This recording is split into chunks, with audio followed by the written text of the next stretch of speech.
Hey guys, how's it going? Tong here. Today I'm going to review Android devices. Yes, I finally came to Android devices. Alright, so to give you a preface, most of my Android devices have to be special in some way or have to stand out in some way because there's just so many Android devices. And I'm going to start out with one of my earliest Android devices, the Asus Garminfone. And the reason why this one's special is because it's basically a GPS navigator with phone capabilities. Because this is made by Garmin and Asus, basically Garmin put their UI layer on top of this phone, which is their navigation layer.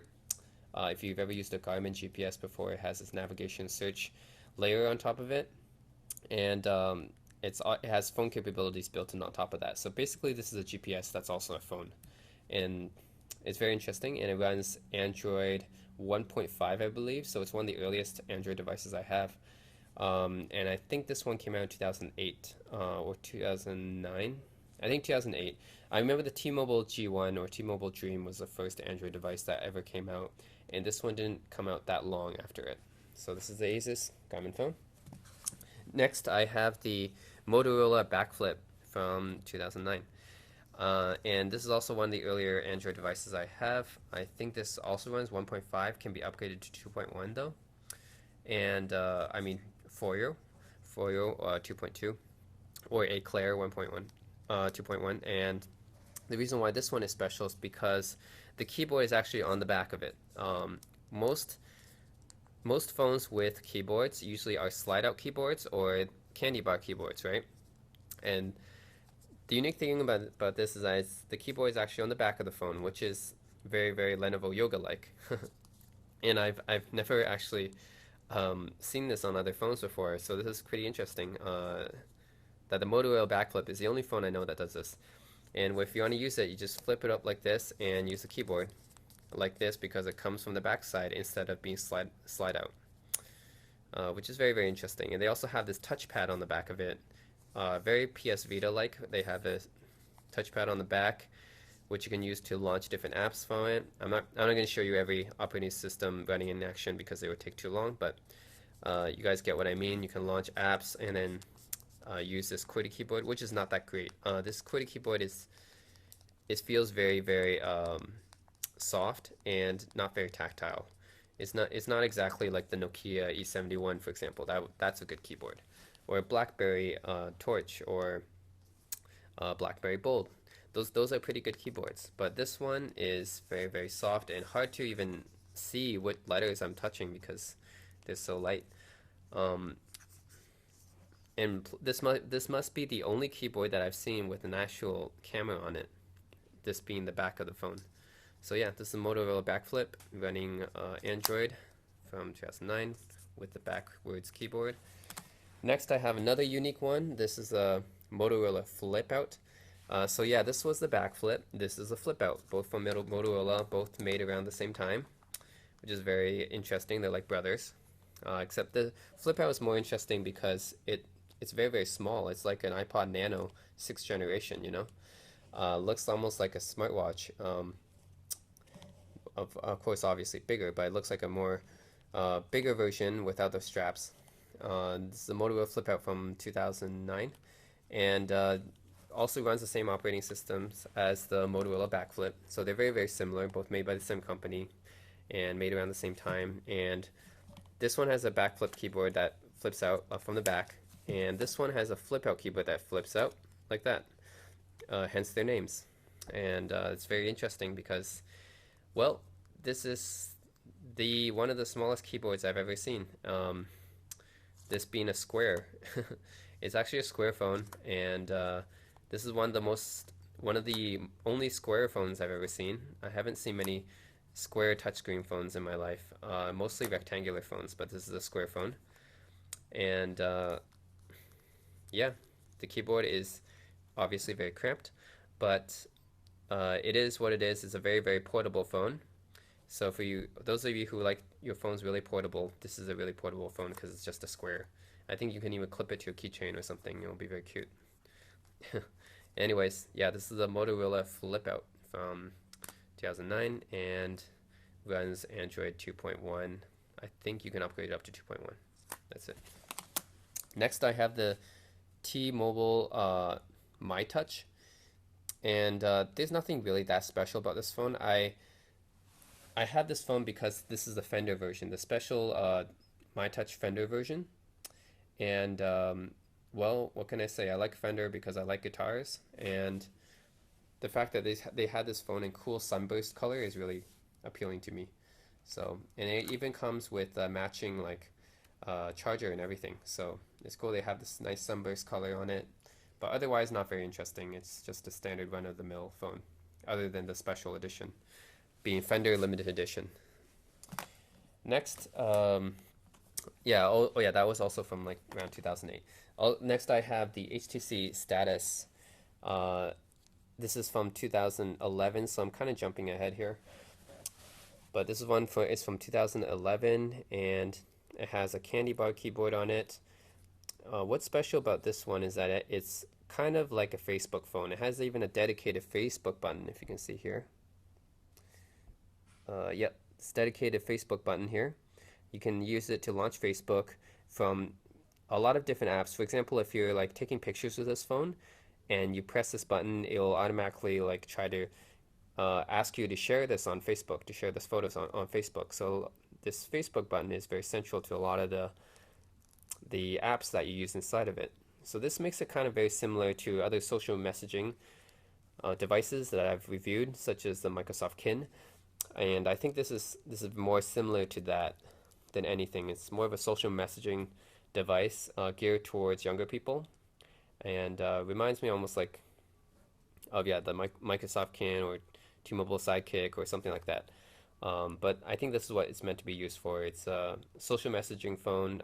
This runs Android 2.3 Gingerbread, I think. Since this is 2011, yeah, it'll be Gingerbread. So yeah, and other than that, not really special. It would be run of the mill, other than the fact that it's kind of geared towards social messaging, and even has special buttons, special emoticon buttons, I think. Anyways, that's the HTC Status. Next up, I have the Sony Xperia Play, the Sony Ericsson Xperia Play, and the special thing about this phone is that it slides up to reveal gaming controls, which is pretty cool. And so a lot of people call this the PlayStation phone because it was the first phone to come out with PlayStation Mobile. This also came out in 2011, so it's running Gingerbread. But yeah, it has the D-pad here and the PlayStation buttons here. This is the same controls that you would find on a PlayStation controller. It even has select and start and a menu button. And yeah, other than that, this phone is really, really good for emulators, for playing ROMs, for playing for like Super Mario or something. This is perfect phone for that, and I would use it even for just for that. If I had a lot of good ROMs or emulators and I didn't have 1,000 other devices I could put it on, I could probably put it on this one and just run with it and play like emulators on the bus or subway, and that would be pretty good. So that is the Sony Xperia Play, the PlayStation phone. Next up, I have the Sony Tablet P, which is actually a tablet from 2011 as well. And since this is a tablet, it runs Android 3.1 Honeycomb, which is Google's special version of Android for tablets back then. Now they've kind of united the tablet operating system with the phone operating system, but back then they were separate, so this one was running Honeycomb, which was not available for phones. And yeah, the special thing about this tablet, as you can see, is the dual screens here. So they have dual screens. One screen is used at the bottom for context sensitive activities, so you can put whatever down here, widgets or whatever, or a keyboard, and top one for your main screen. This is very similar to the Toshiba Libretto that I've reviewed too, where they have this configuration. You can put the keyboard on the bottom and you have the regular screen on top. You have a virtual keyboard. So that's pretty cool in my opinion, and the fact that this tablet kind of folds up and you can even put it in your pocket, or a suit pocket actually, is pretty cool, and I haven't seen other tablets do this. This is one of the only dual screen tablets I have, and Yeah, that's pretty cool. I've actually used this a few times before as an alarm clock, and it's pretty cool because you can have like some kind of timer in here, and the fact that it stands up by itself like this, you don't need to have like a case or a stand. It just stands up by itself like this, and I just put it on my bedside as an alarm clock. It's pretty cool. I wish more tablets would come out with this kind of cool design. Except this wasn't very popular because of this bezel here. But if they made this bezel slimmer, then I can see it being adopted more. But yeah, bezel is pretty thick, so not many people like seeing their web pages being cut in half. And also this portrait mode for reading a book could be pretty cool too, like an ebook reader. Sony Tablet P from 2011. All right, next from 2013, jumping ahead a little, the NEC Terrain. The special thing about this phone is that it is very, very rugged, and it's meant for military use too. It's actually military spec tested, so it's been tested against dustproof, rainproof, waterproof, shockproof. It's been tested against a bunch of military standards. So this thing is very, very rugged. As you can see, it has this rubber coating around it. A very, very tough keyboard. It has everything is covered by ports. You can see this is my micro SD card, the standard micro USB port right there, and you have the camera button.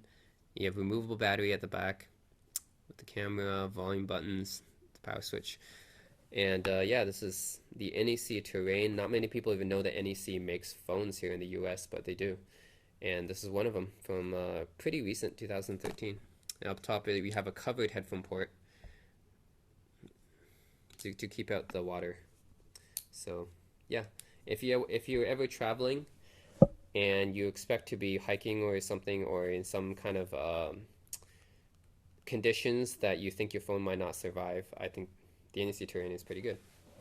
There's that. And next I have the Samsung Galaxy Golden from 2013.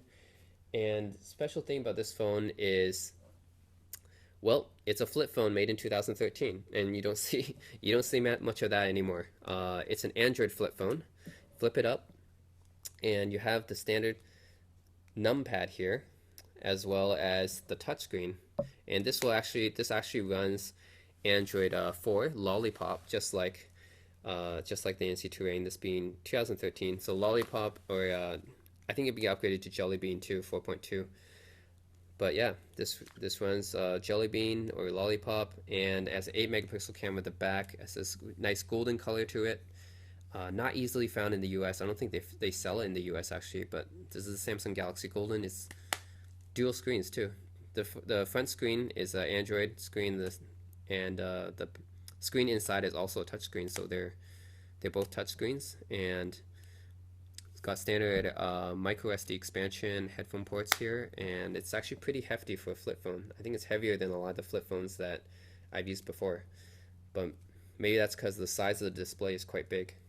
They have to accommodate this display, and they have to put 2 screens on it, which makes it quite hefty. But anyways, Samsung Galaxy Golden. And then next I have a phone that I actually use, and this is the Sony Xperia Z3 Compact from 2014, last year. And I actually use this phone. I use it in Korea. This is my standard everyday phone that I use, and I just like it because it's a good phone. It's got a good performance, and it's waterproof, so you can drop it in the water, it won't do anything. Even this headphone port, which you can see is open, but they made that waterproof. I don't know how they did it, but it's waterproof. And it's got inductive charging here, so it's wireless charging, micro SD card slot, and it's got a really good battery life, 2 days of battery life on this. In addition to that, it can play high-res audio, so for all you guys buying Pono players or Walkmans, high-res Walkmans, you can just buy an Xperia and it can do that. It can play all your high-res files and FLAC files. In addition to that, it also has PS4 remote play and PS3 remote play, so you can hook up your PlayStation to this and play it remotely. I've done that. I've shown that in another video before. And generally an all-around good phone. Sony Xperia Z3 Compact. I wish Sony would advertise this more, because I think this is a really nice phone, but not many people know about it. But yeah. And I have a bonus. Lastly, I have the Neptune Pine. And not many people know about this device because this is a small company. But what I can say about this is that this is clearly the smallest smartphone I've ever used. If you just look at the size of this, the size of my palm, like I can fit in the palm of my hand, and it's smaller than probably any other computer I've ever used. Um, Even a lot of the UMPCs I've used are not this small. This is a really, really small phone, and turn on, it runs full Android. So Neptune actually advertises the Pine as a smartwatch, which I can see you could use it as a watch, but it would be very, very big. So if you see my wrist here, put my watch here, yeah, it would just look really stupid, I think. So I'm just gonna call it a phone because that's what it is. It's not running a special version of Android where it's not running like Apple Watch special operating system. It's running full Android. It's running like this is running Android 4.2 Jelly Bean, and it runs all these Google apps right here. And I think you might have to root it actually to get it to run all the apps. But anyways, it runs full Android. So any of your Android apps that you can find, you can run it on this phone. You can call people on it. You can put your SIM card in it. So you can call people using the numpad here, message people. You have all your Google apps right there, and a volume button and power button on top.